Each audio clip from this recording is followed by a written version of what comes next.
I am teacher by choice, not by chance. तो career की शुरुआत के 6 साल मैंने जो है क्लासरूम में पढ़ाया। 3 साल से आप उतने एक्टिव नहीं हैं जितने आप पहले एक्टिव थे। और मुझे लगा कि ये हो क्या रहा है। मतलब करेक्ट। मतलब मेरे लिए एक ऐसा दिन था कि 9 अप्रैल तक मेरे जीवन में, लेकिन शायद गलती ये है कि मुझे बच्चों को इन्फॉर्म करना चाहिए था उस बारे में और मैंने नहीं किया। तो हम यही कह सकते हैं कि I am down but I am not out. Content की लड़ाई थी वो 2020-21 में खत्म हो चुकी थी। मतलब आज के तारीख में कोई ऐसा टॉपिक नहीं है जो आपको YouTube पर अवेलेबल ना हो।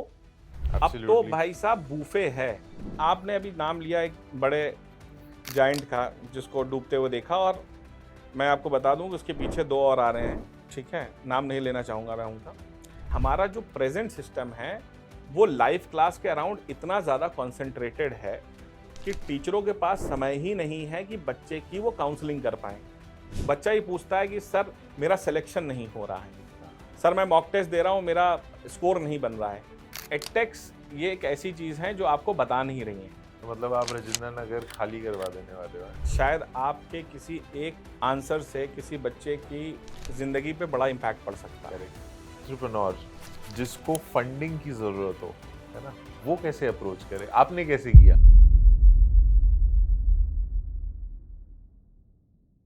Well, hello and welcome to the KKB show.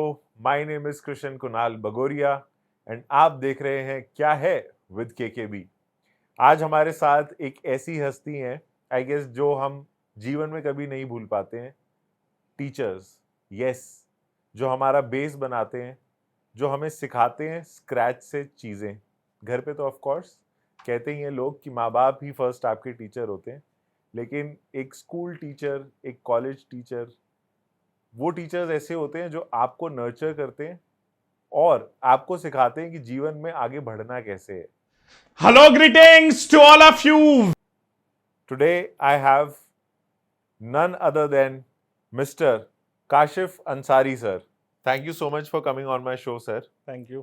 लेकिन मेरी वो ऑडियंस या जो नया बच्चा इस चैनल को देख रहा है, अगर वो आपके बारे में कुछ छोटी, मतलब 2 4 5 लाइनों में अगर जानना चाहे, तो आप अगर थोड़ा सा बता दें मेरी ऑडियंस को, तो it will be very helpful for them. Kunal, मैं 2010 में दिल्ली आया था सबसे पहले, और आया था यूपीएससी सिविल सर्विसेज की तैयारी करने। जैसे भारत में लाखों का सपना होता है, करेक्ट। मैं भी एक सपना लेकर के दिल्ली आया था, और अपनी तैयारी के दौरान मैं पढ़ाया भी करता था।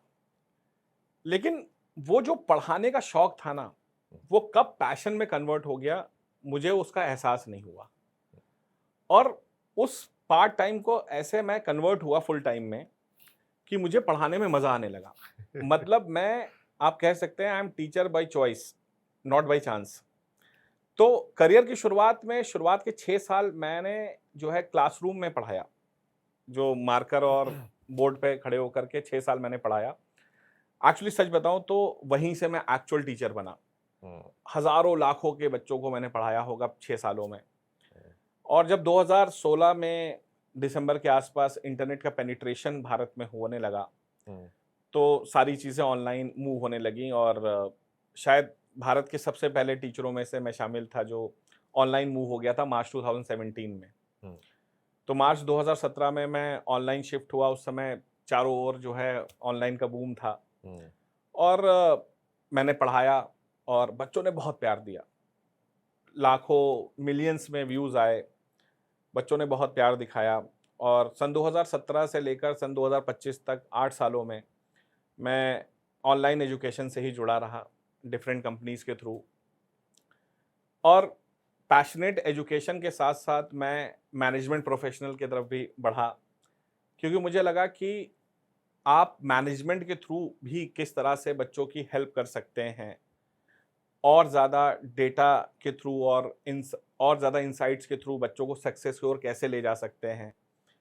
तो मैंने जो है Indian institute of management IIM Lucknow से एक एग्जीक्यूटिव प्रोग्राम भी किया स्ट्रैटेजिक मैनेजमेंट में।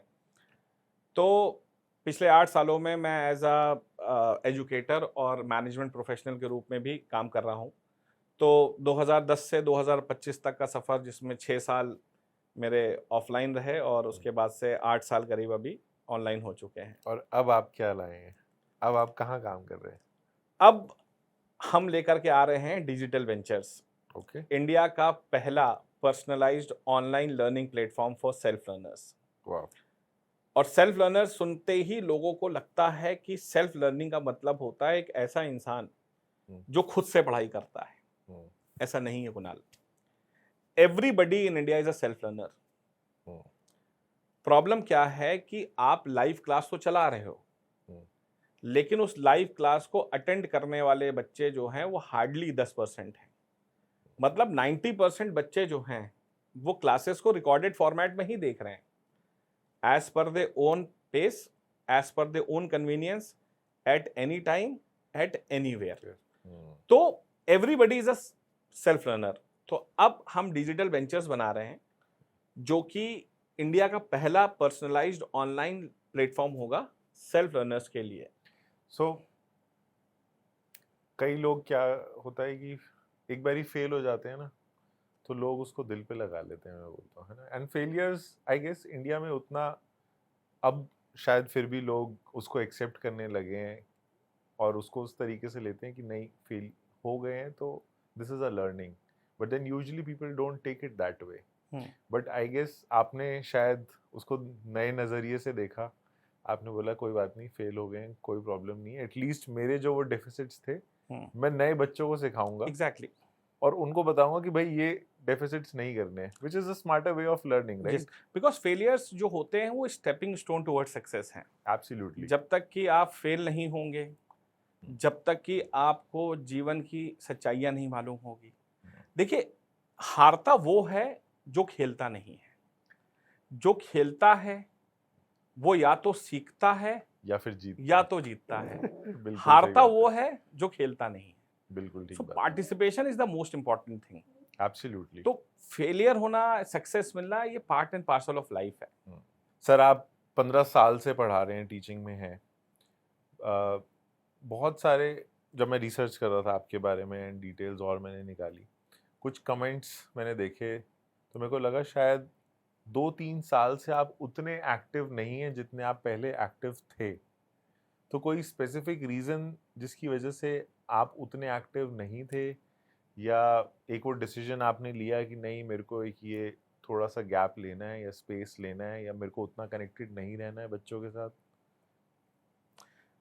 एक्चुअली कुणाल, मैं इस चीज़ों के बारे में ज़्यादा डिस्कस नहीं करता लोगों से, हम्म, लेकिन चीज़ें थोड़ी सी ऐसी थी कि मैं बार बार उस फेज से लौट रहा था।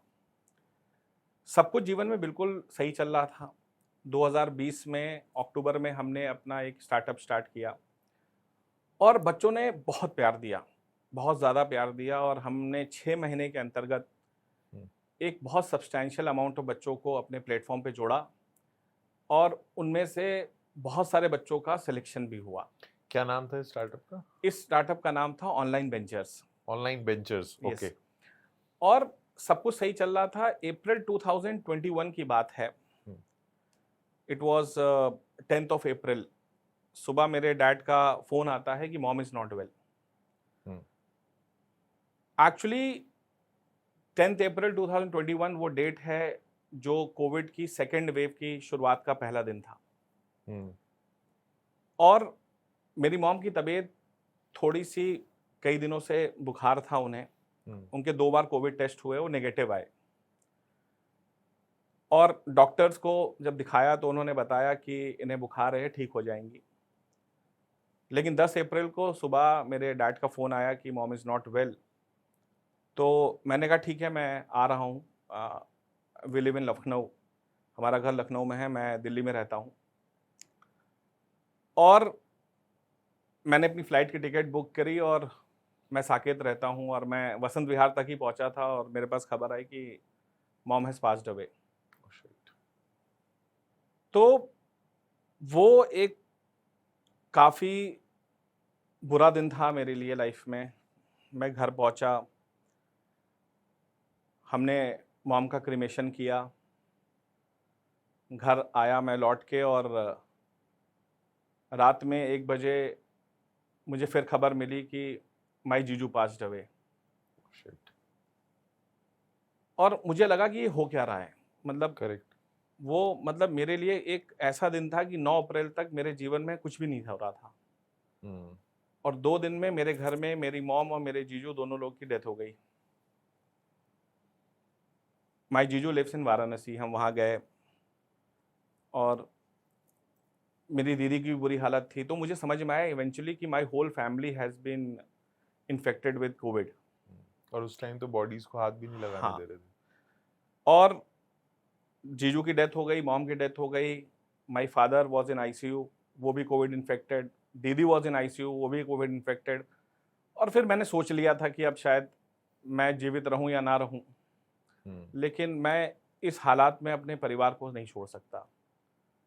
एंड इवेंचुअली मुझे भी कोविड हुआ, ऑल्दो बाय गॉड ग्रेस मुझे कोई सिम्टम्स नहीं आए। उसके बाद मुझे ऐसा लगा कि शायद डैड एक बहुत बड़े डिप्रेशन में थे जिससे वो कभी लौट नहीं पाए, और मुझे लगा शायद कि अब मुझे मेरी जिम्मेदारियां परिवार के प्रति थोड़ी ज़्यादा हैं। करेक्ट। मैं 10 सालों से दिल्ली में था और शायद मैं फाइनेंशियली घर का सपोर्ट तो कर रहा था, लेकिन फिजिकली और इमोशनली शायद मैं उनके साथ नहीं था। मैं फिर मुझे लगा कि मुझे परिवार को ज़्यादा समय देना चाहिए, और फिर मैंने डिसाइड किया कि मैं अपने स्टार्टअप को कंटिन्यू नहीं कर पाऊंगा। लेकिन शायद गलती ये है कि मुझे बच्चों को इन्फॉर्म करना चाहिए था उस बारे में, और मैंने नहीं किया।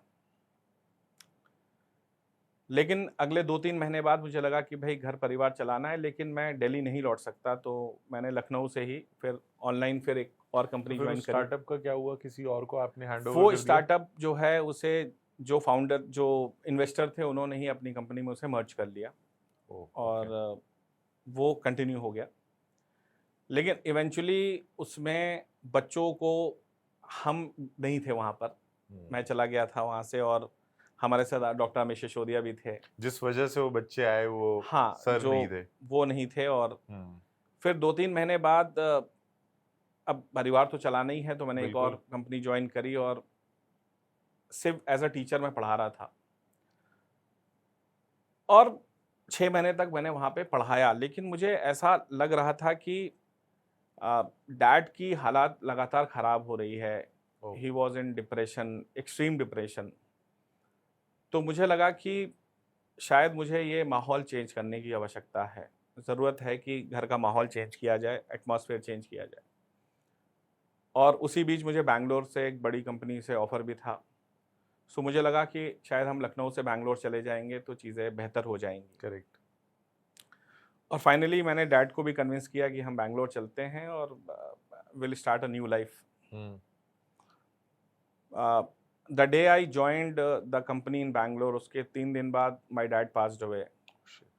और उनकी तबीयत ठीक थी बिल्कुल? उनकी तबीयत डिप्रेशन में थे, उनको लिवर में थोड़ी प्रॉब्लम आ रही थी। लेकिन जब मैं ज्वाइन किया बैंगलोर में तो उसी दिन मेरे पास फ़ोन आया कि he has been hospitalised and put on to a ventilator, और उनका लिवर सपोर्ट नहीं कर रहा है। And 3 days after I joined the company he passed away. लेकिन मैंने सोच लिया था कि अब मैं शायद इस माहौल से बाहर जाऊंगा, तो मैं अपनी वाइफ और अपने बच्चों को लेकर के बैंगलोर चला गया। लगा कि चीज़ें ठीक हो जाएंगी, मैं उस ट्रॉमा से बाहर निकल रहा था। 2022 की बात है, फरवरी 2022। और मैंने धीरे धीरे पढ़ाना शुरू किया, और फिर से बच्चे का प्यार मिलने लगा मुझे वापस से। और फिर हमें खबर मिली कि my wife is expecting a twins. तो मुझे लगा कि हो सकता है कि चीज़ें और बेहतर हों लाइफ में। हाँ, we lost mom and dad, हो सकता है mom and dad will be back again.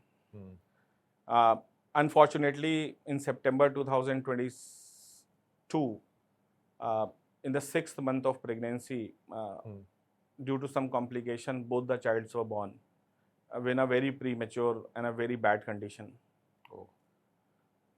और उसमें एक बेटा था, एक बेटी थी, और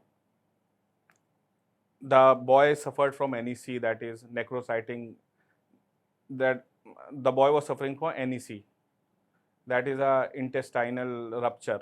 So doctors got operated him, and 16 दिन बाद he also passed away after the birth. The daughter was in an ICU for 62 days. She was on ventilator for 44 days. लेकिन कहते हैं ना कि जिसको बचना है वो बचेगा. And miraculously she survived. After 62 days she was discharged from hospital. How old is she now? She is now getting close to 3 years and now she is absolutely fine. आप देख के पहचानेंगे भी नहीं कि उसकी वो हालत थी. She was born with 880 grams weight and now she is doing absolutely fine. Wow. So she was the only hope for me कि मुझे नहीं अब जीना है, इसी के लिए जीना है, आगे बढ़ना है. फिर मैंने कोशिश करी कि मैं फिर से पढ़ाऊँगा. फिर मैंने पढ़ाना शुरू किया. वहीं बैंगलोर में फिर पढ़ाना शुरू किया. फिर चीज़ें ठीक होने लगी धीरे धीरे. लेकिन at the back of the mind मेरे साथ प्रॉब्लम ये है कि मैं बहुत एक्सप्रेसिव नहीं हूँ. मैं पढ़ाने में तो बहुत एक्सप्रेसिव हूँ, हर चीज़ पढ़ा सकता हूँ, लेकिन अपनी पर्सनल लाइफ को लेकर मैं बहुत एक्सप्रेसिव नहीं हूँ. और वो मैं शायद अपने परिवार से भी, मेरे सामने कोई बात करता है उन चीज़ों की तो मैं बात नहीं करना चाहता. शायद मैं उन चीज़ों से बचता हूँ. और मुझे लगा कि चीज़ें ठीक हो रही हैं और इन 22 December 2023 I suffered an heart attack. Oh shit. Yes. और एंजियोप्लास्टी हुई. हाई स्ट्रेस लेवल की वजह से हार्ट अटैक हुआ.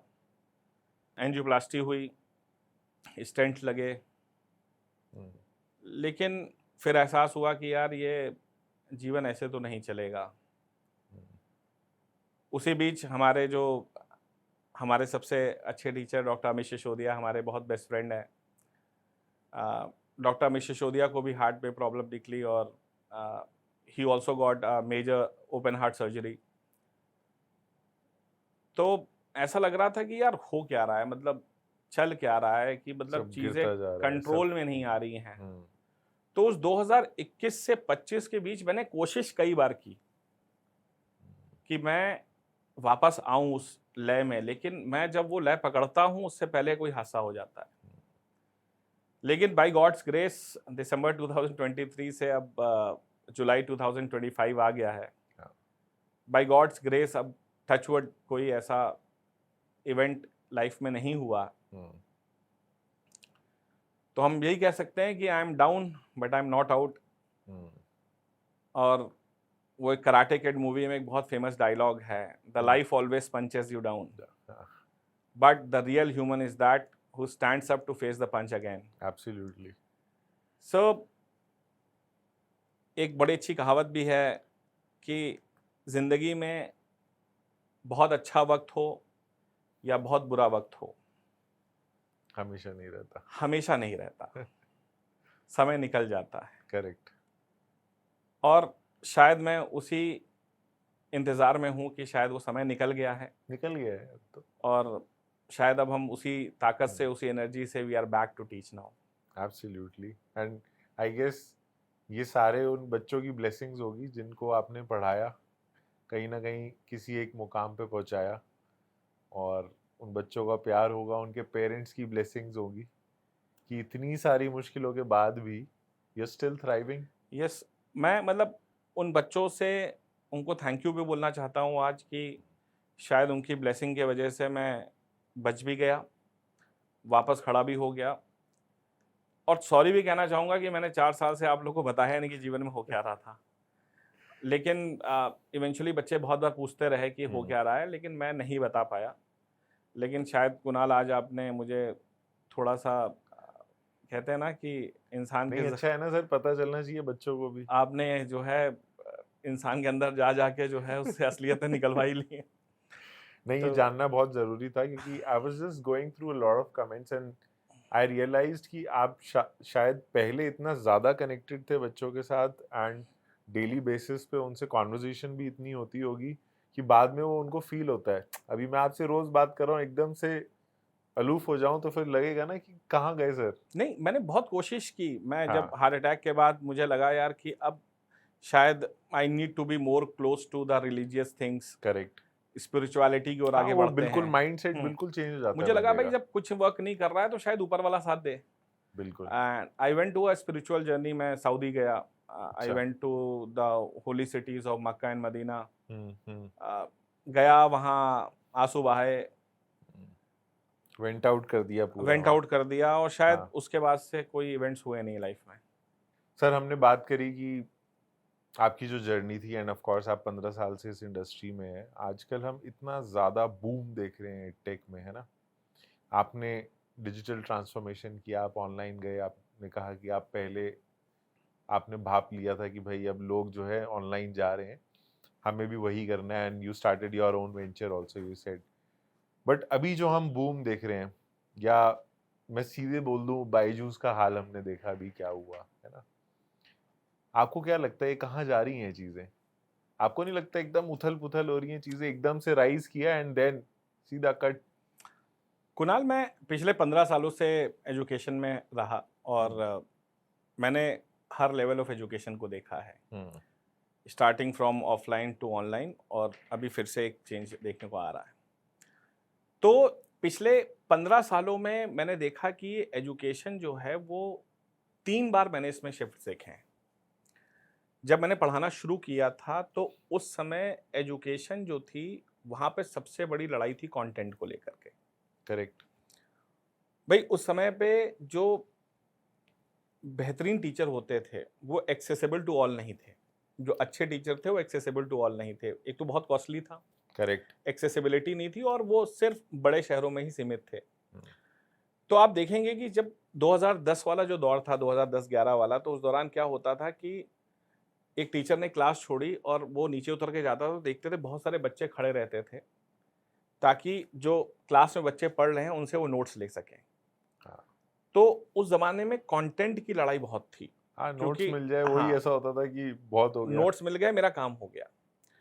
फिर पहला शिफ्ट आया 2016 में, जब इंटरनेट पेनिट्रेशन भारत में होने लगा और चारों ओर जो है यूट्यूब चैनल्स खुलने लगे और टीचर्स ऑनलाइन आने लगे। तो जो कंटेंट की एक्सेसिबिलिटी थी वो काफ़ी बेहतर हो गई करेक्ट। 2016 में। लेकिन अभी भी it was not accessible to all. Correct, जिसके पास सारे टीचर, इंटरनेट है हाँ, सिर्फ उसी के सारे पास आ रहा लोग, सारे टीचर्स आए भी नहीं थे, कुछ कुछ टीचर्स आ गए थे। है। करेक्ट। लेकिन जो दूसरा शिफ्ट आता है वो 2020-21 में आता है, जो सबसे बड़ा शिफ्ट था। और सबसे बड़ा शिफ्ट ये था कि 2020-21 में जब कोविड लॉकडाउन लगा तो स्कूल भी सारे सब बंद, ऑनलाइन आ गए। करेक्ट। सब बंद हो गया। और जब सारी चीजें बंद हुई तो सारे के सारे टीचर्स वो ऑनलाइन आ गए। मतलब जितने भी बड़े एजुकेटर्स थे वो सब ऑनलाइन आ गए और लोगों ने फ्री में अपना कंटेंट यूट्यूब पे डाल दिया। करेक्ट। तो जो कंटेंट की लड़ाई थी वो 2020-21 में खत्म हो चुकी थी। मतलब आज के तारीख में कोई ऐसा टॉपिक नहीं है जो आपको यूट्यूब पर अवेलेबल ना हो। अब तो भाई साहब बूफे है। आप आपको चूज करो। चूज करो किससे पढ़ना है, आपको उसका मिलेगा। करेक्ट। तो 2020-21 ने जो पूरा कंटेंट की लड़ाई थी वो खत्म कर दी। लेकिन उसके बाद एक और कहानी आती है। 2023 के बाद से मैंने देखा कि अब क्या है ना, क्योंकि इंटरनेट इतना ज्यादा पेनिट्रेट हो गया और लोग इतने ज्यादा एडिक्टिव हो गए, और जिस तरह से एआई वगैरह ने एंट्री ली, करेक्ट, तो उससे क्या हुआ कि आप देखेंगे कि हर इंडस्ट्री में पर्सनलाइजेशन होने लगा। एब्सोल्युटली। आप दुबई जाना चाहते हैं, आपके पास 2 लाख रुपए हैं, आपको स्काई डाइविंग भी करनी है, आपको ये भी करना है, आपको जंगल सफारी भी करनी है, आपको क्रूज भी करना है, लेकिन 2 लाख रुपए हैं, कैसे करना है? भाई साहब एआई सिस्टम आपको खुद बता देते हैं कि आप भाई साहब ये करिए तो आप 2 लाख रुपए में दुबई घूम के आ सकते हैं। करेक्ट। तो आजकल जो ट्रैवल आइटनरीज हैं वो आपके अकॉर्डिंग बनती हैं। एब्सोल्युटली। तो ट्रैवल इंडस्ट्री में आपको बहुत अच्छा दिखाई देगा। हेल्थ केयर इंडस्ट्री में देख लीजिए आप। करेक्ट। हेल्थ केयर इंडस्ट्री में एक बहुत अच्छा पर्सनलाइजेशन दिखता है। एक ज़माना था जब वो हम जिम जाया करते थे और वो हमारे जो जिम ट्रेनर होते थे वो भाई साहब एक पेज पर जो है वो लिख डाइट के प्लान रख लिख के के भी दे देते तो उसका कोई पालन नहीं सब करता था। मैंने 6 बार किया होगा कम से कम, ठीक है। हाँ तो मैंने बहुत बार किया, लेकिन उसको कोई फॉलो कर ही नहीं पाता है। लेकिन आजकल आप देखिए इतने अच्छे-अच्छे ऐप्स आ गए हैं, तो उसमें क्या होता है कि ऐसा लगता है कि जो प्लान है वो आपके साथ एक वर्चुअल टीचर की तरह मूव कर रहा है, करेक्ट और वो आपकी जर्नी में आपके साथ है, और वो पर्सनलाइज्ड है। करेक्ट भाई होता क्या है कि बिल्कुल पर्सनलाइज्ड है, क्योंकि हर इंसान की शरीर अलग है, हर इंसान का फिटनेस लेवल अलग है, हर इंसान का मेटाबॉलिज्म अलग है, तो आप सेम अप्रोच नहीं अपना सकते। एब्सोल्युटली तो 2023 से मैंने देखा कि एजुकेशन में भी एक बहुत बड़ा चेंज आ रहा है, और वो ये है कि अब education is moving towards personalisation. Problem ये है कि आपने अभी नाम लिया एक बड़े जायंट का जिसको डूबते हुए देखा, और मैं आपको बता दूं कि उसके पीछे 2 और आ रहे हैं, ठीक है, नाम नहीं लेना चाहूंगा मैं उनका, ठीक है, वो भी उसी राह पर हैं। लोग गेस कर लेंगे कौन हाँ, है लोग इसमें। गेस कर लेंगे कौन है। वो 2 लोग भी उसी की राह पे बढ़ रहे हैं। हाँ प्रॉब्लम यहाँ पर ये है कि हमारा जो पूरा का पूरा एजुकेशन सिस्टम है, वो क्या है कि एक टीचर सेंट्रिक मॉडल पर है, और वो लाइव क्लास के अराउंड बुना गया है। अब लाइव क्लास में क्या होता है, वो टीचर सेंट्रिक मॉडल होता है। भाई साहब, करेक्ट टीचर आएगा और अपने हिसाब से पढ़ाएगा। क्लास में 100 बच्चे बैठे हैं कुणाल, हर बच्चे का लर्निंग स्टाइल अलग है, बिल्कुल हर कैपेसिटी भी बच्चे अलग है की कैपेसिटी अलग है, एब्सोल्युटली हर बच्चे का स्ट्रेंथ और वीकनेस अलग है, हर बच्चे का स्ट्रेस लेवल डिफरेंट है, हर बच्चे की फाइनेंशियल कंडीशन डिफरेंट है, हर बच्चे की, कहते हैं ना, हर एक चीज़ें ही डिफरेंट होती हैं, मतलब उसको जो लर्निंग पैटर्न है वो बिल्कुल डिफरेंट है। भाई, आपकी क्लास शाम को 5 बजे है, एक वर्किंग प्रोफेशनल है, वो जॉब कर रहा है, तो वो आपकी क्लास शाम को 5 बजे कैसे अटेंड करेगा? बिल्कुल नहीं कर सकता। आजकल जिस तरीके से कंपटीशन बढ़ रहा है, छोटे-छोटे बच्चों को आप देखिए, उनके इतने सारे कमिटमेंट्स होते हैं, उन्हें गिटार क्लास जानी है। तो हो क्या रहा है कि लोगों के पास 21st सेंचुरी में अगर आप देखेंगे तो सबसे वैल्यूएबल चीज़ है समय। Time is the most valuable thing. Absolutely और इसके वजह से प्रॉब्लम ये हो रही है कि लोग जो हैं, वो चाहते हैं कि भैया वो अपने हिसाब से, अपने कन्वीनियंस के हिसाब से, अपनी स्ट्रेंथ और वीकनेस, अपनी लर्निंग स्टाइल के हिसाब से पढ़ें। तभी आउटपुट भी बेस्ट आएगा लेकिन हमारा जो टीचिंग मेथड है वो क्या है, वो बिल्कुल one size fits all approach पे चल रहा है।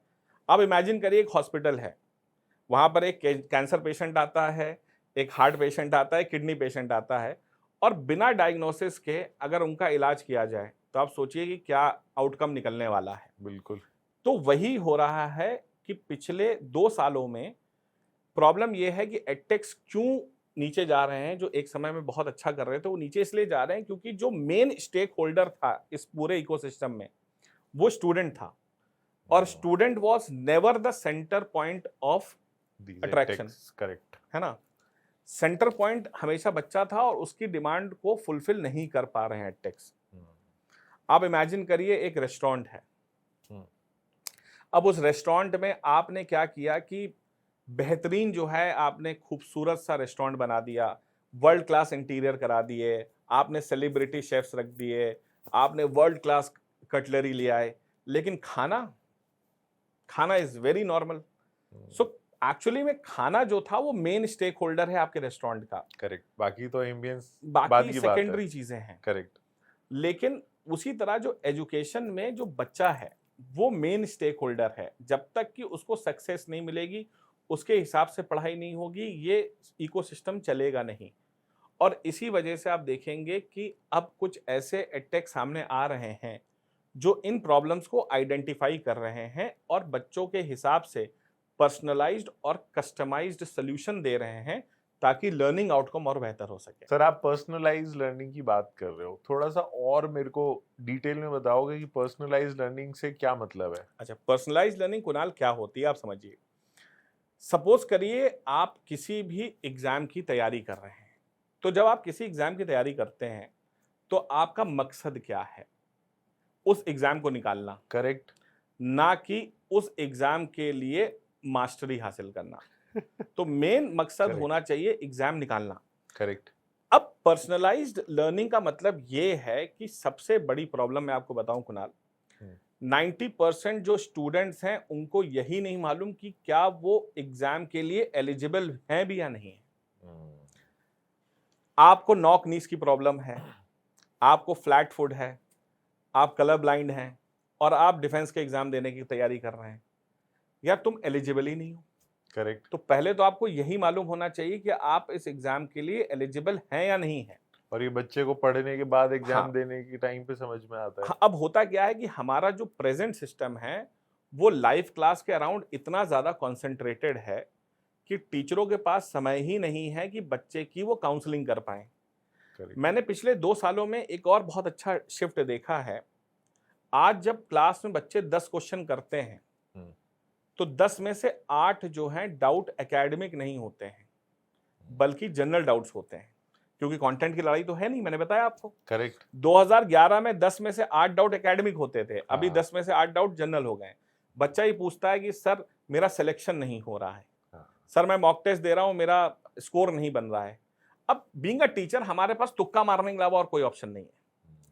तो सबसे पहली चीज यह है कि बच्चे की पर्सनलाइज्ड काउंसलिंग होना बहुत जरूरी है कि जिस एग्जाम को आप देने जा रहे हो क्या आप उस एग्जाम के लिए एलिजिबल हो या नहीं हो, ये पहली चीज है। बेसिकली टीचिंग नहीं है, अब कोचिंग बन चुकी है। हाँ, तो ये टीचिंग का मतलब होता है गाइडेंस, पढ़ाना नहीं है, इट्स अ गाइडेंस।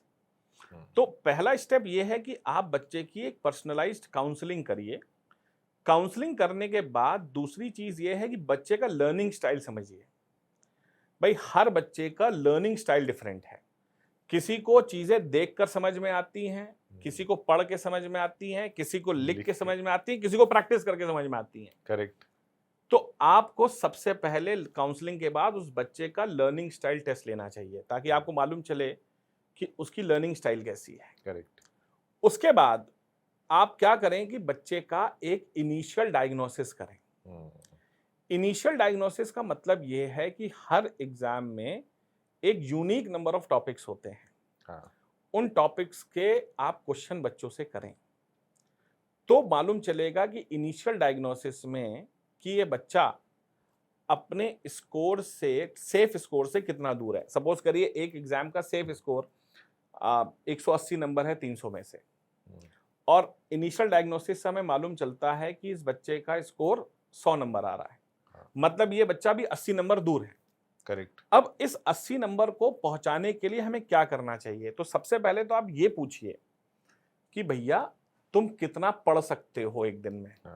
प्रॉब्लम तो ये है कि लाइव क्लास के मास्टर आएंगे, वो डेली पढ़ाएंगे, अरे भाई उसके पास टाइम ही नहीं है। ठीक है, अब कैपेसिटी नहीं है, कैपेसिटी नहीं है, टाइम ही नहीं उसके पास, उसके और कमिटमेंट्स हैं और परेशानियां हैं। तो सबसे पहले आप बच्चे से पूछिए कि इजीली तरीके में तुम कितने घंटे पढ़ सकते हो। दूसरी चीज उसकी प्रोफाइल पूछिए कि आप वर्किंग प्रोफेशनल हो, फुल टाइम एग्जाम की तैयारी कर रहे हो, ड्रॉपर हो, कैसे हो, उससे पूछिए। उसके बाद आप उससे ये पूछिए कि हफ्ते में कितने दिन पढ़ सकते हो, तुम्हारा एग्जाम कब है और तुम किस दिन से तैयारी शुरू करोगे। इसके परम्यूटेशन और कॉम्बिनेशन से एआई की मदद से आप उसका एक स्टडी प्लान तैयार करिए जो कि उसी टाइम लिमिट में सेट हो और बच्चे को वो सक्सेस तक ले जा सके। करेक्ट।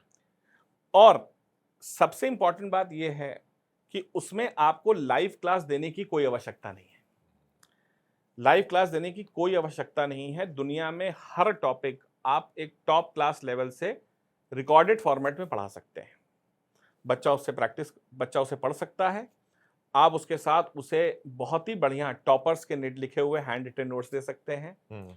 उसके बाद आप जो है उसे प्रीवियस ईयर के क्वेश्चंस कराइए और उसके बाद उस टॉपिक की प्रैक्टिस कराइए और एक परसेंटेज ऑफ स्कोर रखिए। अगर उस थ्रेशोल्ड को पार करता है तो वो चला जाएगा स्ट्रॉन्ग टॉपिक में। अगर वो थ्रेशोल्ड को पार नहीं करता है तो वीक टॉपिक में आएगा, और वीक टॉपिक में आए तो उसे रेमेडियल के तौर पर उसे आप फिर स्ट्रॉन्ग करने के लिए आप बढ़ाइए। तो ये पर्सनलाइजेशन है कि हर बच्चे की एक डिफरेंट जर्नी हो। करेक्ट। बेसिकली बकेटाइजेशन एंड एनालिटिकली आपने उसको स्ट्रॉन्ग बना होता दिया। क्या है कि अभी का जो प्रेजेंट मॉडल है वो बताता है कि जो भाई साहब सक्सेस है वो सिंगल वेरिएबल है। लाइव क्लास पढ़ लो सिलेक्शन हो जाएगा, नहीं। सक्सेस जो है वो सिंगल वेरिएबल नहीं, मल्टी वेरिएबल है, असॉर्टमेंट ऑफ थिंग्स है। हाँ, करेक्ट। जब आप बिरयानी बनाते हैं तो उसके लिए आपको सिर्फ बिरयानी बनाने के लिए चावल और चिकन नहीं चाहिए। बिरयानी बनाने के लिए चावल भी लगेगा, चिकन भी लगेगा, मसाले भी लगेंगे, प्याज भी लगेगा, अदरक भी लगेगा, और सब राइट क्वांटिटी में सब राइट लगेंगे। क्वांटिटी में, तेल भी लगेगा और गैस भी लगेगी। करेक्ट। तो it's an assortment of things. तो अभी जो प्रेजेंट सिस्टम कहता है कि लाइव क्लास पढ़ लो सक्सेस हो जाएगा, नहीं होगा। अगर आपको सक्सेस चाहिए तो आपको कॉम्बिनेशन ऑफ थिंग्स करनी पड़ेंगी। उसमें क्लास एक हिस्सा है, वो लाइव होना कोई आवश्यक नहीं है। आप रिकॉर्डेड फॉर्मेट में भी दुनिया के सबसे अच्छे लेक्चर्स पढ़ सकते हैं। करेक्ट। और आप अपनी प्रेफरेंस के हिसाब से एनी टाइम एनीवेयर पढ़ सकते हैं। हाँ, आपको Correct. क्लास में आने की आवश्यकता नहीं है। और वो लेक्चर्स इतने अच्छे होते हैं कि आपके पास कोई डाउट होगा ही नहीं। ठीक है। तो पहली चीज ये है कि कहते हैं ना कि जो क्लास होती है, क्लास जो है वो प्रोसेस का एक हिस्सा है, कंप्लीट प्रोसेस नहीं है। कंप्लीट प्रोसेस के लिए आपको क्लास भी पढ़नी है, आपको नोट्स भी पढ़ने हैं, आपको पीवाईक्यू भी करना है, आपको प्रैक्टिस भी करनी है। आप बोल रहे हो मतलब कि बहुत सारे बच्चे रिकॉर्डेड ही देखते हैं, बट मोस्टली मैंने देखा है कि लाइव क्लास जाके ही लोग पढ़ रहे हैं सबसे ज्यादा। तो देखिए कुणाल, क्या होता है कि मैं एजुकेटर के साथ साथ एक मैनेजमेंट प्रोफेशनल भी हूँ और काफ़ी सीनियर लीडरशिप पोजीशंस पर मैं रह चुका हूँ। तो मैं अगर आपको बताऊं तो मैं डेटा से इसे प्रूव कर सकता हूं। अगर किसी को डेटा चाहिए तो मैं उसे दे सकता हूं कि अगर 100 बच्चे लाइव क्लास में एनरोल होते हैं तो हार्डली 10 बच्चे, मार्क माय वर्ड्स, हार्डली 10 बच्चे जो हैं क्लास को लाइव फॉर्मेट में देखते हैं। सिर्फ 10% देख रहे हैं सिर्फ 10%। 90% और 90% से ज्यादा बच्चे क्लास को रिकॉर्डेड फॉर्मेट में देखते हैं as per their own convenience. जब उनके पास समय होता है तब देखते हैं। और ये मैं आपको डेटा से प्रूव कर सकता हूं, क्योंकि मैं मैनेजमेंट पोस्ट पे रहा हूं, मैं लीडरशिप पोजीशंस पे रहा हूं।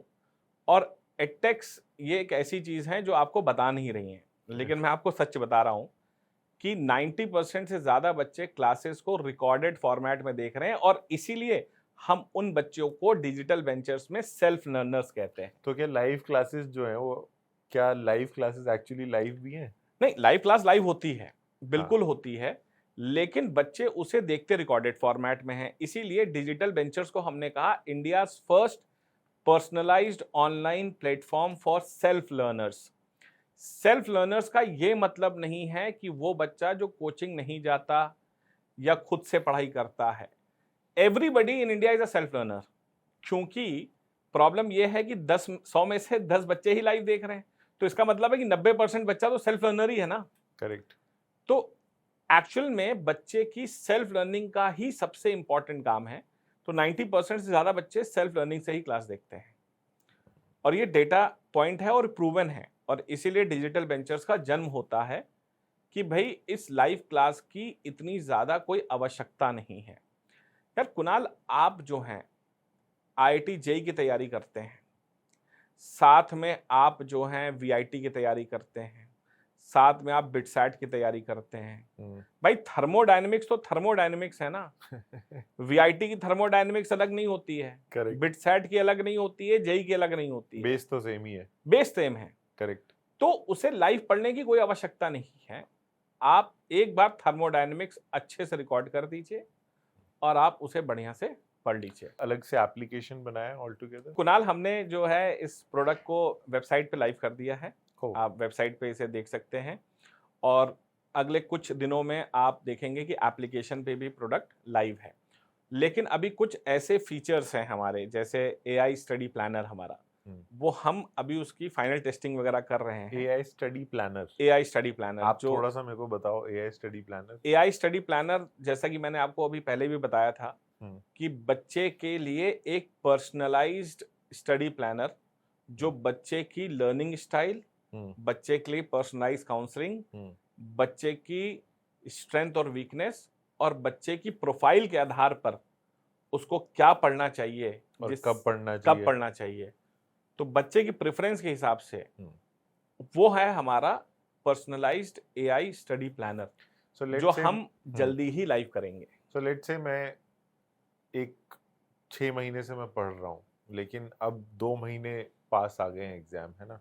अब मेरे को चाहिए कि मेरे को और रिगरस ट्रेनिंग होनी चाहिए उस पे। तो क्या ऐसे शॉर्ट कोर्सेज भी हैं कि 2 महीने में मैं पढूं और एग्जाम निकाल पाऊं? बहुत अच्छा कुणाल, देखिए सबसे इंपॉर्टेंट चीज ये है कि ये सब एक मिथ बना गए हैं। ये सब एक मिथ है हम्म, कि आपको अब एग्जाम आ गया है तो एग्जाम से पहले आपको बहुत रिग्रेस होना है। नहीं, कोई जरूरत नहीं है। एग्जाम भी आपके लिए एक एवरीडे लाइफ जैसा ही दिन है, आप उसको वैसे ही लेंगे तो ही आप सक्सेस होंगे।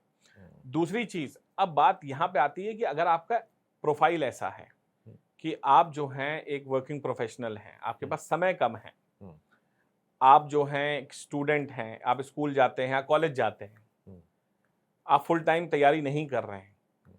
तो क्या मैं उस समय के अनुसार इस एग्जाम की तैयारी कर सकता हूं? तो उसके लिए आप हमारे स्टडी प्लानर से पूछ सकते हैं।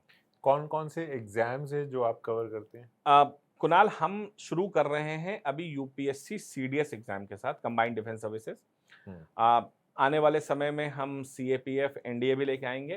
ओके। और अगले 3 सालों में हमारा प्लान है कि हम 100+ एग्जाम्स को केटर करेंगे अक्रॉस ऑल द 3 कैटेगरीज, जिसमें गवर्नमेंट एग्जाम है, K-12 का सेक्शन है क्लास 9 से लेके क्लास 12 तक, और उसके अलावा हमारा प्री यूजी सेगमेंट जो कि मेडिकल, इंजीनियरिंग और कॉलेज एंट्रेंस एग्जाम्स। तो मतलब आप राजेंद्र नगर खाली करवा देने वाले हो, हैं? नहीं, मेरा ऐसा कोई मकसद नहीं है। मेरा ऐसा कोई मकसद नहीं है कि मुझे हाँ, राजेंद्र नगर और मुखर्जी नगर को खाली करना है। मेरा हम्म, मकसद ये है कि बच्चे के लिए हम्म, एक अफोर्डेबल एजुकेशन हो, करेक्ट। बच्चे के लिए पर्सनलाइज्ड एजुकेशन हो, हम्म, एक्सेसिबिलिटी बच्चे के लिए बढ़े। हम्म, इंटरनेट का पेनिट्रेशन अगर पूरे भारत में है, तो एजुकेशन का भी पेनिट्रेशन पूरे भारत में हो। अगर पॉलिटिक्स देश में डेमोक्रेटाइज है, everybody has a right to take part in elections, then everybody should have the right to be part of the education system. Absolutely. तो एंड जो आई सर्व शिक्षा अभियान का जो हम्म, सपना है, जो हम्म, एजुकेशन फॉर ऑल है, हम्म, जो डेमोक्रेटाइजिंग ऑफ द एजुकेशन सिस्टम है, वही मेरा सपना है। तो एजुकेशन सब तक पहुंचे, आखिरी तक पहुंचे, लास्ट माइल तक पहुंचे। तो चाहे आप भारत में जम्मू कश्मीर में रहते हो, या तमिलनाडु में रहते हो, गुजरात में रहते हो, या भारत के पूर्वोत्तर राज्यों में रहते हो, मणिपुर, मेघालय, त्रिपुरा, कहीं भी हो, सो हमारा मकसद है कि शिक्षा हर जगह तक पहुंचनी एंड चाहिए। आई गेस ये एक फर्स्ट गेट फिल्टर भी हो गया ना, क्योंकि जो बच्चा खुद से पढ़ना ही नहीं चाहता है वो तो फिल्टर आउट वहीं हो गया। क्योंकि बहुत सारी क्लासेस में क्या होता है, पेरेंट्स ज़बरदस्ती एनरोल करवा देते हैं, बच्चे का एडमिशन करवा देते हैं, लेकिन बच्चे का मन ही नहीं होता, उसको पढ़ना है कुछ और, उसको जाना है किसी और फील्ड में। ज़बरदस्ती पेरेंट्स उसको धक्का दे देते हैं, वो बेचारा ज़बरदस्ती क्लास में बैठ तो जाता है लेकिन उसको समझ कुछ नहीं आता है। देखिए कुणाल, यहाँ पर 2 आंसर मैं दूंगा। पहली चीज हाँ, कि पेरेंट्स को मैं ये कहना चाहूंगा कि अगर बच्चा उस चीज के लिए नहीं बना है, हाँ, तो प्लीज उसको उस चीज में ना ढकेलें। हम्म, वो जो करना चाहता है, जिस प्रोफेशन को चाहता है, उसको वो करने दें। कहा जाता है कि इस दुनिया में 80% से ज्यादा लोग जो हैं रॉन्ग प्रोफेशन में हैं। ठीक है, करेक्ट, क्योंकि जब कोई प्रोफेशन आप अपने पैशन से चूज करते हैं तो आप उसमें बेहतर करेंगे, पहली चीज। करेक्ट, दूसरा आंसर ये है कि बच्चा पढ़ना इसलिए नहीं चाहता है क्योंकि पढ़ाई उसके हिसाब से नहीं हो रही है। हम्म, प्रॉब्लम यह है कि एक बच्चे को एक टॉपिक समझने के लिए 40 मिनट लगते हैं, टीचर वो टॉपिक 15 मिनट में खत्म कर दे रहा है, उसका कंसेप्ट ही नहीं क्लियर हो पा रहा है। या प्रॉब्लम यह है कि बच्चे की लर्निंग स्टाइल डिफरेंट है, तो उसके पेस के अनुसार चलो, करेक्ट, उसके हिसाब से बनाओ। तो जो दूसरी प्रॉब्लम है कि बच्चा पढ़ना नहीं चाहता, अगर उसको ऐसा लगता है कि वो शिक्षा और सिस्टम उसके हिसाब से नहीं बना है, तो हम उस प्रॉब्लम को तो सॉल्व कर देंगे, करेक्ट, ताकि ये जो डिजिटल वेंचर्स का प्लेटफॉर्म है, वो हम्म। उस बच्चे की जो प्रॉब्लम्स हैं कि उसको समझ में नहीं आ रहा है, वो प्रॉब्लम नहीं होगी। पर्सनलाइज्ड लर्निंग है। और ये सारी जितनी भी वीडियोस होंगी या लेक्चर्स हैं वो रिकॉर्डेड होंगे। अब मैं एक बच्चा हूँ जिसने एनरोल किया, मैंने वो कोर्स लिया या लेक्चर मैंने पढ़ा, अब उसके बाद मेरे को क्वेश्चंस आएंगे, डाउट्स आएंगे, है ना? वो मैं कैसे सॉल्व करूँगा डाउट्स? कुणाल देखिए ऐसा है, सबसे पहले तो हमने जो अपनी पेडागोजी है हमारी, हम्म, वो ऐसी है कि हम हर टॉपिक को कंसेप्ट में ब्रेक डाउन करके पढ़ाते हैं। ओके। तो सबसे पहली चीज तो ये है कि बच्चे के पास कोई डाउट्स ना हो। हम्म, उसके बावजूद अगर बच्चे के डाउट्स आते हैं हम्म, तो आप हमारे एआई चैटबॉट की मदद ले सकते हैं, जो स्टेप बाय स्टेप आपको जो है उस डाउट का सॉल्यूशन देगा। इसके अलावा आप हमारे डेडिकेटेड हेल्पलाइन नंबर पे भी कॉल कर सकते हैं। ओके। सो जो एआई आप बोल रहे हो पर्सनलाइज्ड है, तो क्या एआई भी पर्सनलाइज्ड होगा? सो लेट्स से अगर मैंने 50 क्वेश्चन पहले पूछे एआई से, क्या उसको वो पहले से रिमाइंड रहेगा, उसकी मेमोरी में रहेगा कि भाई ये 50 क्वेश्चन तूने पहले भी पूछे थे, अब मैं उसको नए तरीके से जवाब देता हूँ क्योंकि पहले तो मैं जवाब दे चुका हूँ ऑलरेडी। क्या अब वो उसको उस तरीके से लेगा? देखिए, सबसे अच्छा क्वेश्चन आपने यहाँ पे किया है, लेकिन इसका हम्म, एक आंसर मैं देता हूँ। Hmm, who is the father of computer? Hmm, तो father of computer is Charles Babbage. Hmm, अगर आपको ये आंसर नहीं आता, आपने चैटबॉट में डाला who is the father of computers, hmm. तो आंसर चैटबॉट जो है वही चार्ल्स बेबेज देगा। ही देगा। लेकिन आप उससे 50 बार पूछेंगे तो भी चार्ल्स बेबेज ही आएगा। करेक्ट। तो यहाँ पर एआई का मतलब ये नहीं है हम्म, कि आप अलग बार क्वेश्चन करेंगे, अलग टाइम करेंगे तो अलग जवाब देगा। हम्म, एआई का मतलब है कि वो हमारा जो स्टडी प्लानर है, हम्म। वो आपके प्रोफाइल के हिसाब से, लर्निंग स्टाइल के हिसाब से, स्ट्रेंथ और वीकनेस के आधार से अडेप्ट होगा। सो आपने अभी जैसे बोला कि पर्सनलाइज लर्निंग में जो क्वेश्चंस अब आजकल बच्चे पूछते हैं, 10 में से 8 या 7 क्वेश्चंस ऐसे होते हैं जो उसके पर्सनल होते हैं कि भाई मेरा मेरे को काउंसलिंग चाहिए बेसिकली। वो आप इसमें कैसे एड्रेस करेंगे? होता क्या है कि हमारा जो पर्सनलाइज स्टडी प्लानर है, उसकी सबसे पहला जो स्टेप है वही पर्सनलाइज्ड काउंसलिंग का है। काउंसलिंग का मतलब ये है कुणाल, कि सबसे पहले बच्चे को ये मालूम होना चाहिए कि क्या वो एग्जाम के लिए एलिजिबल है या भी नहीं है। आपको फैक्ट बताता हूं कि 80% से ज़्यादा बच्चों को यही नहीं मालूम कि वो एग्जाम के लिए एलिजिबल है या नहीं है। हम्म, आपको फ्लैट फुट है, हम्म, आपको नॉक नीज है, आपको कलर ब्लाइंडनेस है, और आप डिफेंस एग्जाम की तैयारी कर रहे हैं। तो हमारा सिस्टम बच्चे को पहले ही अवगत करा देगा कि भाई देखो, आपको ये प्रॉब्लम है, इस वजह से आप डिफेंस एग्जाम की तैयारी नहीं कर सकते। लेकिन ये दूसरे ऑप्शंस हैं, दूसरे एवेन्यूज हैं, दूसरे एग्जाम्स हैं जिसकी तैयारी आप कर सकते हैं, वो भी हमारा सिस्टम बच्चों को बताएगा। तो आपने बोला कि एआई प्लानर है आपका, अब मेरे को डाउट्स हैं या मेरे को काउंसलिंग की ज़रूरत है, तो एक एआई मेरे को कैसे काउंसिल करेगा? कुणाल देखिए, एआई सिस्टम कैसे काउंसिल करता है, होता क्या है कि भारत में बहुत सारे एग्जाम्स होते हैं, हम्म, और हर एग्जाम के कुछ ऐसे ज़रूरी क्वेश्चंस होते हैं, क्वेश्चनेयर्स होते हैं, जो हमने आइडेंटिफाई किए हैं जहां पर बच्चा इन एलिजिबल होने की चांसेस ज़्यादा होती है। ओके। जैसे कि उसकी डेट ऑफ बर्थ, हम्म, क्या डेट ऑफ बर्थ से बच्चा एग्जाम में कितने अटेम्प्ट्स बाकी हैं, हम्म, ये एक यूज केस हो सकता है। हम्म, दूसरा यूज केस ये हो सकता है कि मैं फाइनल ईयर में पढ़ रहा हूं, तो क्या मैं इस एग्जाम के लिए एलिजिबल हूं या नहीं हूं। तो वो हमारा सिस्टम बताता है कि कई एग्जाम ऐसे होते हैं जहां पे आपके लिए पास डिग्री होना मैंडेटरी है, हम्म। कई एग्जाम्स ऐसे होते हैं जहां पर आप फाइनल ईयर अपियरिंग हैं तो भी हो सकते हैं। सो ये जितनी भी प्री असेसमेंट है। उसके अलावा मैं हाँ। आपको बताऊं हम्म, कि कुछ एग्जाम्स ऐसे हैं जहां पर इनएलिजिबिलिटी जो है वो आपकी फिजिकल के वजह से हो जाती है। हम्म, हो सकता है कि आप फ्लैट फुट हो सकता है आप नॉक नीज हो, हम्म। या आप कलर ब्लाइंड हो। तो ऐसी कंडीशन में आप डिफेंस एग्जाम के लिए एलिजिबल नहीं होते हैं। तो ये सारा सो ओके, अब मेरे को पता नहीं है कि फ्लैट फुट मैं हूँ या नहीं हूँ, तो ये कैसे पता चलेगा? उसके लिए हमने क्या किया है कि अपने सिस्टम में जब आप जाते हैं और आपसे क्वेश्चन किया जाता है कि आप फ्लैट फुट हैं या नहीं हैं, हम्म, तो हमारा सिस्टम आपको बताता है कि आप फ्लैट फुट हैं या नहीं है। इसके लिए आप किस तरह से टेस्ट कर सकते हैं खुद से। ओके। जैसे कलर ब्लाइंडनेस के लिए बहुत सारे लोगों को मालूम ही नहीं कि वो कलर ब्लाइंड हैं, हम्म, तो उसके लिए हमने एक कलर ब्लाइंड टेस्ट रखा हुआ है। ओके। आप उसको देख के बता सकते हैं कि आप कलर ब्लाइंड हैं या नहीं। ओके।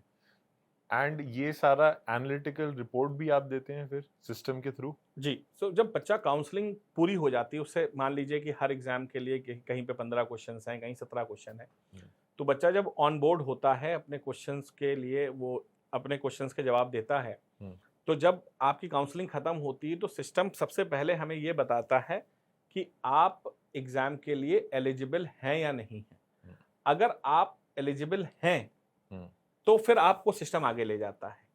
अगर आप एलिजिबल नहीं हैं तो हमारा सिस्टम आपको बताता है कि भाई देखिए, आप इस एग्जाम के लिए एलिजिबल नहीं हैं, आप किसी दूसरे एग्जाम के लिए ट्राई करें, और आपको वहां लिस्ट ऑफ एग्जाम्स भी वो दे देगा कि आप इन एग्जाम्स के लिए अप्लाई कर सकते हैं, आपकी एलिजिबिलिटी इन एग्जामों के लिए बेहतर बैठती है।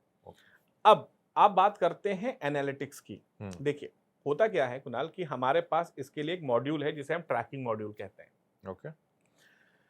अगर आपके पास लाइव क्लास नहीं है और आप रिकॉर्डेड फॉर्मेट में पढ़ रहे हैं, हाँ, तो ऐसा लगेगा कि आप साइलोस में पढ़ रहे हैं और आपको कोई देख नहीं रहा है।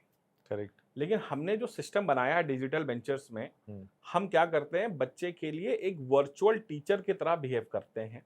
ओके। और बच्चे को रियल टाइम हम एनालिटिक्स देते हैं। ओके। जैसे कि फॉर एग्जांपल, आपने एक टॉपिक पूरा किया, उस टॉपिक का जो इम्पैक्ट स्कोर है हम उसको कैलकुलेट कर लेते हैं। सो बेसिकली आप एक टेस्ट देते हैं हर एक कोर्स के बाद? हर एक कोर्स के बाद नहीं, हर एक चैप्टर के बाद। हर एक चैप्टर के बाद? हर एक चैप्टर के बाद आपका एक टेस्ट होता है जो कि प्रैक्टिस होती है, और उसका एक सेफ थ्रेशोल्ड मार्क्स होते हैं। अगर आपने उसको पार कर लिया तो फिर आपका वो टॉपिक स्ट्रॉन्ग टॉपिक में चला जाएगा। फिर आप लेवल 2 पे जाएंगे? फिर आप लेवल 2 पे जाएंगे। तो प्लस हमारा सिस्टम आपको एनालिटिक्स में बता देगा कि आपके ये मार्क्स कंफर्म हो गए हैं। सो बेसिकली आपने वो भी गेमिफाई कर दिया है पूरा। हाँ। कि एक लेवल अगर आपने क्रॉस किया, आपने इतना मार्क्स लिया, तो फिर लेवल 2 देन लेवल 3। मतलब आप बढ़ते जाइए, पढ़ते जाइए, बढ़ते जाइए, पढ़ते जाइए, और जब आप सेफ स्कोर पे पहुंच जाएंगे तो हमारा सिस्टम आपको ये भी बता देगा, now you are ready to give the exam. अब अगर लेट्स से कि मैं एक चैप्टर पढ़ रहा हूँ एंड वो बहुत ही इंपॉर्टेंट चैप्टर है, अब मैं सेल्फ लर्निंग कर रहा हूँ, है ना? अब सेल्फ लर्निंग में क्या होता है कि मॉनिटर नहीं कर रहा है कोई मेरे को, मैंने वो स्किप कर दिया वो चैप्टर, अब वो एक वो इम्पॉर्टेंट चैप्टर था, वो मैंने स्किप कर दिया। क्या ऐसी भी चीज़ है कि मैं स्किप नहीं कर सकता हूँ चैप्टर और फिर मैं लेवल 2 पे नहीं जाऊंगा? बहुत अच्छा क्वेश्चन है कुणाल। ऐसी कंडीशन में क्या होता है कि अगर आपने चैप्टर को नहीं पढ़ा, हाँ, और आपने स्किप कर दिया, तो आप आगे तो जरूर बढ़ जाएंगे, लेकिन उसका इम्पैक्ट स्कोर कैलकुलेट नहीं होगा। तो जो आपका सेफ स्कोर है ना, मान लीजिए एक एग्जाम में 300 में से 180 है, तो वो जो इम्पैक्ट स्कोर है वो उसमें से माइनस हो जाएगा। तो आप देखिए, at the end of the day you have to be true to yourself. Correct है ना? आपको खुद के लिए वफादार होना जरूरी है। रात में कमरे की लाइट जल रही है और आप रील देख रहे हैं, मॉम डैड को लग रहा है कि आप पढ़ाई कर रहे हैं, लेकिन आप रील देख रहे हैं। लेकिन रात में कमरे की लाइट बंद है, मॉम डैड को लग रहा है आप सो रहे हैं, लेकिन आप लैंप में पढ़ रहे हैं। तो you have to be true to yourself. Correct. तो अगर आपको सक्सेस चाहिए तो आपको ईमानदारी से करना पड़ेगा। सो लेट्स से मैंने अपने बच्चे को एनरोल तो करा दिया है इसमें, है ना? क्या मेरे को भी वो एनालिटिकल रिपोर्ट आएगी वीक ऑन वीक या मंथ ऑन मंथ या एक डिफाइंड टाइम पे? देखिए, ऐसा होता है कि जब भी कोई स्टूडेंट हमारे साथ एनरोल होता है तो उस कंडीशन में स्टूडेंट का एक फ़ोन नंबर होता है, और आप बीइंग अ पेरेंट उस नंबर से ओटीपी के थ्रू लॉगिन कर सकते हैं, और वहां पर आप रियल टाइम डैशबोर्ड देख सकते हैं कि आपके बच्चे की परफॉर्मेंस कैसी चल रही है। मान लीजिए 3 महीने पहले आपने एक एग्जाम के लिए कोर्स खरीदा था। करेक्ट। और उस एग्जाम की जो सेफ स्कोर है 180 है आउट ऑफ 300, और होता यह है कि अब एग्जाम में 4 दिन बचे हैं, आपने वो एनालिटिक्स खोल के देखा और उसमें लिखा हुआ है 110/300, तो पेरेंट को मालूम हो जाएगा कि भाई ये सेफ स्कोर तक नहीं पहुंच रहा है। करेक्ट। तो ये एक वर्चुअल टीचर है जो आपके साथी है। हम बच्चे को साइलॉस में नहीं डाल रहे हैं कि तुम्हारे ऊपर निगरानी है, वो निगरानी टीचर नहीं लेकिन सिस्टम कर रहा है। सर मैं ये भी देख रहा था यूट्यूब पे, मैंने देखा था AIR1 किसी ने कमेंट किया हुआ है और मतलब मैं और भी देख रहा था, खैर जब मैं रिसर्च कर रहा था, कि आपने बहुत सारे टॉपर्स बनाए हैं, है ना, डिफेंस एग्जाम्स में। तो मतलब वो ऐसा कौन सा बेस रहता है जिस पे काम करके एक टॉपर बन सकता है इंसान? कुणाल देखिए, टॉपर कोई भी बन सकता है, सबसे इंपॉर्टेंट चीज ये है लाइफ में। और डिफेंस एग्जाम बेसिकली जो है वो आपके एक नौकरी नहीं है, it's not an employment, it's a Correct. Passion. तो डिफेंस सर्विसेज मैं कहूँगा उन स्टूडेंट्स के लिए है जो कि बहुत पैशनेट हैं टुवर्ड्स समथिंग। अब होता क्या है कि डिफेंस अगर आप उसे नौकरी की तरह लेना चाहते हैं तो वो बिल्कुल भी आपको सक्सेस की ओर नहीं ले जाएगी। तो मैंने अपने जीवन में देखा है कि जो बच्चे बेसिकली सिलेक्ट होते हैं वो बहुत पैशनेट होते हैं towards a cause. Vietnam war में एक सोल्जर की डेथ हुई थी हम्म, और ये बड़ा फेमस है, उसके जेब से एक चिट्ठी निकली थी, उसमें बड़ी खूबसूरत लाइन लिखी हुई थी कि if I die in a combat zone, hmm, box me up and bring me home, pin all my medals on my chest and tell my mom I did my best. So defence एक passion है, एक आग है। Correct. और अगर 3 चीजें होती हैं, सबसे पहली चीज है पढ़ाना और बच्चे के लिए है पढ़ाई करना। Correct. दूसरी चीज है फीडबैक लेना और तीसरी चीज है इम्प्रोवाइजेशन करना। हम्म, तो पढ़ाइए, बच्चे को पढ़ना है, फीडबैक लेना है और इम्प्रोवाइज करना है। Correct. यही मुझे लगता है कि मूल मंत्र है सक्सेस होने के लिए लाइफ में। हाँ, खैर चाहे फिर वो एग्जाम हो या लाइफ ही क्यों ना हो। हाँ, कि आपको पहली चीज क्या है कि जो पढ़ना है वो पढ़ना तो है ही है, साथ में इम्प्रोवाइजेशन बहुत जरूरी है और फीडबैक लेना बहुत उसमें भी और भी ज्यादा जरूरी है। मैं हो गया, मेरे साथ डॉक्टर रमेश सिसोदिया हो गए, हम क्या है कि एक 1-to-1 पर्सनल मेंटरशिप प्रोग्राम भी चलाते हैं। ओह, अच्छा। जी। और एक फॉर्म भी हमने रोल आउट किया था जिसको बहुत सारे बच्चों ने भरा हुआ है, ओह, बिल्कुल फ्री ऑफ कॉस्ट है। ओह, तो मैं स्टूडेंट से कहूंगा कि आप भी अगर एक मेंटरशिप प्रोग्राम में आना चाहते हैं और आपको लगता है कि सीडीएस 2 2025 या सीडीएस 1 2026 के लिए आप तैयारी कर रहे हैं, तो आप उस मेंटरशिप फॉर्म को जरूर भरें और हमारे साथ जुड़ें। प्लस हमारा हेल्पलाइन नंबर भी है, आप उस पर भी कॉल करके इसके बारे में जानकारी ले सकते हैं। सो उस फॉर्म में से आप कुछ बच्चे चुनेंगे and then you will guide them personally. Yes, उस फॉर्म में हम देखते हैं कि कौन सा ऐसा बच्चा है जो बहुत पैशनेट है towards joining the defence forces. क्योंकि जैसा मैंने कि पहले आपको बताया कि डिफेंस जो है वो आपका एम्प्लॉयमेंट नहीं है। करेक्ट। तो अगर आप उसे एज अ नौकरी की तरह ट्रीट कर रहे हैं तो डिफेंस फोर्सेस में मत आइए। डिफेंस फोर्सेस में आइए अगर आपको लगता है कि you have a cause, you have something to prove in life. जैसे एक बड़ा फेमस बहुत फेमस एग्जाम्पल है कैप्टन मनोज पांडे, परमवीर चक्र, कारगिल वॉर में शहीद हुए। वो एसएसबी इंटरव्यू में गए थे और उनसे पूछा गया कि आप भारतीय डिफेंस फोर्सेस क्यों ज्वाइन करना चाहते हैं। 99% लोग एक ही जवाब देते हैं कि मैं देश की सेवा करना चाहता हूँ, मुझे वर्दी से प्यार है, हाँ। ये वो। लेकिन कैप्टन मनोज पांडे के दिमाग में अपना जो एम था वो इतना क्रिस्प था ना। उनसे पूछा गया कि तुम्हें डिफेंस फोर्सेस क्यों ज्वाइन करना है, तो उन्होंने कहा मुझे डिफेंस फोर्सेस इसलिए ज्वाइन करना है कि मुझे परमवीर चक्र जीतना है। That's it. एंड सी, मतलब he died for the country and he won the Paramveer Chakra. So this is something very important. सो अगर आप मेरे को 5 लाइनों में एक्सप्लेन करो कि डिजिटल वेंचर्स क्या है और किसके लिए, तो आप कैसे करोगे? Interesting question Kunal. अगर आप मुझसे कहेंगे कि 5 लाइन में डिजिटल वेंचर्स क्या है, सबसे पहली चीज, डिजिटल वेंचर हर एक बच्चे के लिए है जो कि अपने हिसाब से, अपने टाइम के हिसाब से एनी टाइम और एनीवेयर पढ़ना चाहता है। ठीक है। दूसरा क्वेश्चन, हर एक बच्चा जिसको ये नहीं मालूम कि वो एग्जाम के लिए एलिजिबल है या नहीं है। तीसरा, हर एक वो स्टूडेंट जिसको ये नहीं मालूम कि उसकी स्ट्रेंथ और वीकनेस क्या है। हर एक वो स्टूडेंट जो लाइव क्लास के चंगुल में फंसा हुआ है और जिसको लगता है कि लाइव क्लास से ही उसे सक्सेस मिलेगी। और हर एक वो बच्चा जिसको ये नहीं मालूम कि उसको पढ़ने के बाद भी सिलेक्शन क्यों नहीं हो रहा है। थोड़ा सा ये तो पढ़ाई की बात हुई, अब कुछ बच्चे पढ़ते हैं, कुछ बच्चे इंस्टाग्राम पे रील्स भी बनाते हैं, रील्स देखते भी है, इन्फ्लुएंस भी हो जाते हैं। और बहुत सारे ऐसे इन्फ्लुएंसर्स हैं जो गलत इंफॉर्मेशन भी देते हैं आप उसके बारे में क्या कहना चाहते हो? कुणाल, मैं इस मामले में थोड़ा ज़्यादा अंदर नहीं जाना चाहता, लेकिन एक्चुअली क्या हुआ कि अभी कुछ दिन पहले की बात है, हम्म, नोटिफिकेशन आ रखा था एग्ज़ाम का, हम्म, और एक बड़े फेमस यूट्यूब चैनल है, हम्म, वहाँ पर एक टीचर जो हैं बच्चों को बता रहे थे कि अगर आप इंडियन मिलिट्री एकेडमी का हम्म, एग्ज़ाम देना चाहते हैं, हम्म, तो आपका पास जो है 10+2 लेवल पर हम्म, या ग्रेजुएशन के लेवल पर जो है आपके पास साइंस, फिजिक्स और केमिस्ट्री और मैथ्स होनी चाहिए, ठीक है। अब शायद वो वीडियो मेरा कोई स्टूडेंट देख रहा होगा, हाँ, उसने मुझसे पहले पढ़ा होगा, हम्म। उसने मुझे तुरंत उठाकर वो भेजा कि सर आपने तो गलत बताया था, आपने तो अच्छा, वो बता आपको हाँ, क्वेश्चन करने वो लगा। मुझसे कह रहा है कि सर आपने कहा था कि आईएमए के लिए you have hmm, to be a graduate, hmm, you have to be any graduate, correct.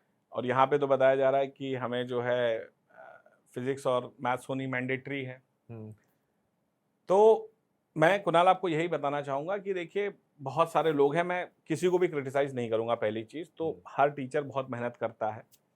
लेकिन मैं आपके चैनल से लोगों को ये कन्वे करना चाहूँगा कि शायद आपके किसी एक आंसर से किसी बच्चे की ज़िंदगी पे बड़ा इम्पैक्ट पड़ सकता है। करेक्ट। तो मैं एक बार फिर से सभी बच्चों को क्लियर करना चाहता हूँ कि अगर आप इंडियन मिलिट्री एकेडमी का पेपर दे रहे हैं, हम्म, तो you have to be a graduate. फिर आप चाहे साइंस ग्रेजुएट हो, आर्ट्स ग्रेजुएट हो, कॉमर्स ग्रेजुएट हो, एमबीबीएस हो, लॉ हो, कुछ भी हो सकते हैं। Hmm, same with OTA. अगर आप इंडियन नेवल एकेडमी दे रहे हैं तो उस कंडीशन में आपके पास बीटेक होना मैंडेटरी है। Okay.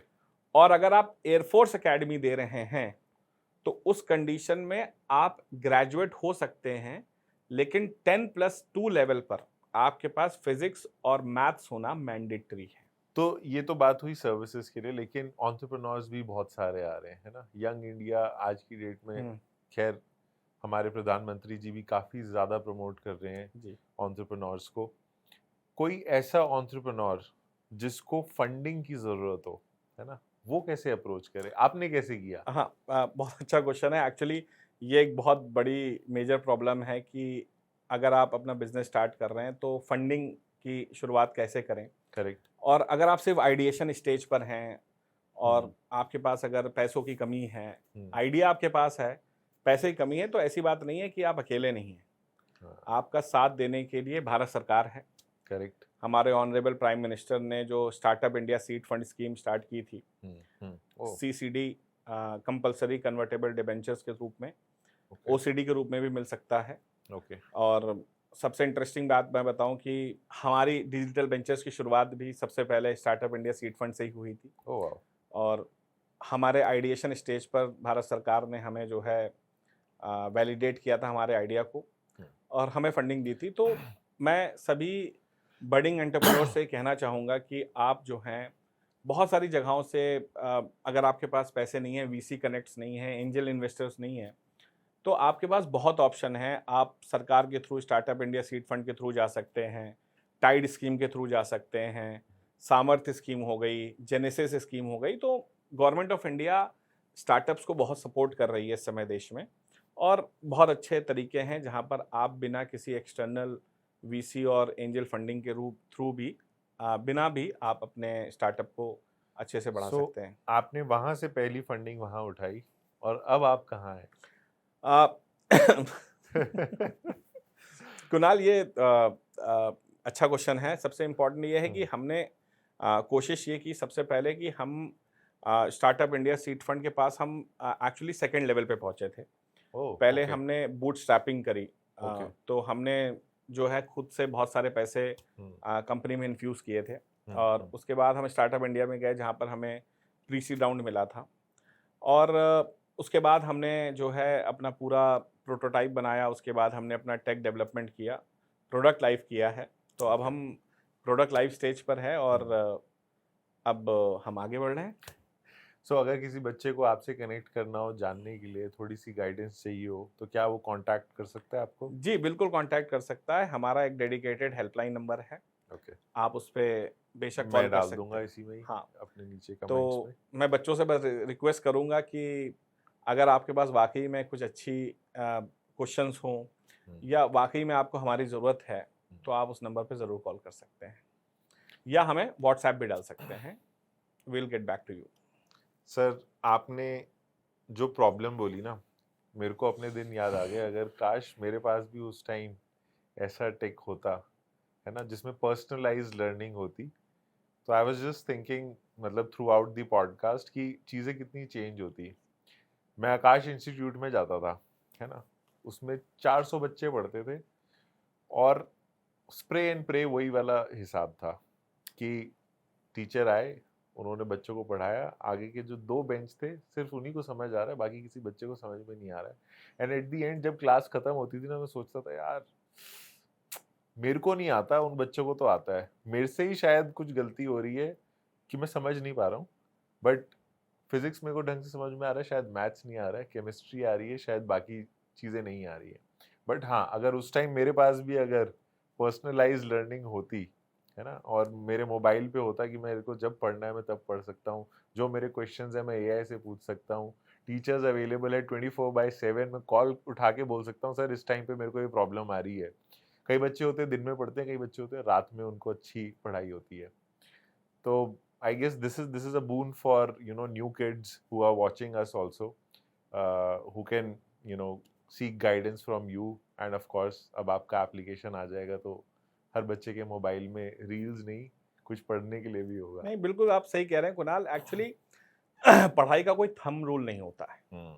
There is no thumb rule in education कि भाई आप सुनेंगे बहुत सारे लोग कहते हैं सुबह उठो। यार मेरी पेडिग्री ऐसी नहीं है, मैं नहीं उठ सकता सुबह, करेक्ट। मेरे को रात में ही पढ़ना है। यार आप रात को पढ़ो, सुबह पढ़ो, दोपहर को पढ़ो, जब कंफर्टेबल हो, जहाँ कंफर्टेबल हो वहाँ पढ़ो। प्लस जैसे आपने अपना एग्जाम्पल दिया कि मुझे समझ में नहीं आया, इसमें आपकी कोई गलती नहीं है। वी ऑल आर ह्यूमंस, हम मशीन नहीं हैं। पहली चीज, हम इंसान हैं और हम बने हुए हैं अलग अलग सेल से। सो होता क्या है कि हम जो है ना स्टैटिक नहीं है, हम डायनेमिक हैं। करेक्ट। तो हर इंसान डिफरेंट है एक दूसरे से, तो उसे अगर डिफरेंटली ट्रीट किया जाएगा तो फिर हम उस तरफ बढ़ सकते हैं जहां सब लोग हाँ, तभी फुल पोटेंशियल सक्सेस की ओर बढ़ सकते हैं और Correct. सक्सेस की ओर बढ़ सकते हैं और लर्निंग आउटकम्स को और बेहतर बना सकते हैं। Sir thank you so much, ये कॉन्वर्जेशन बहुत अच्छी रही। एंड एआई कहाँ कहाँ पहुँच रहा है ना, वो डिटेल्स मेरे को भी मिलती रहती हैं। मैं पॉडकास्ट करता हूँ ऑन एआई, बट ये कुछ नया है कि एडटेक में भी कैसे आप, एंड दैट टू पर्सनलाइज्ड, कैसे आप कर सकते हो through AI and through tech that you are bringing in. So thank you so much sir for sharing all the details. I guess बहुत सारे बच्चों को पता चल गया है कि अब गाइडेंस कहाँ से लेनी है, सही सही गाइडेंस कहाँ से लेनी है। Thank you Kunal, thank you for inviting me for the show today thanks a lot and sir. जल्दी मिलते हैं। The pleasure is all mine sir, thanks a you. Lot.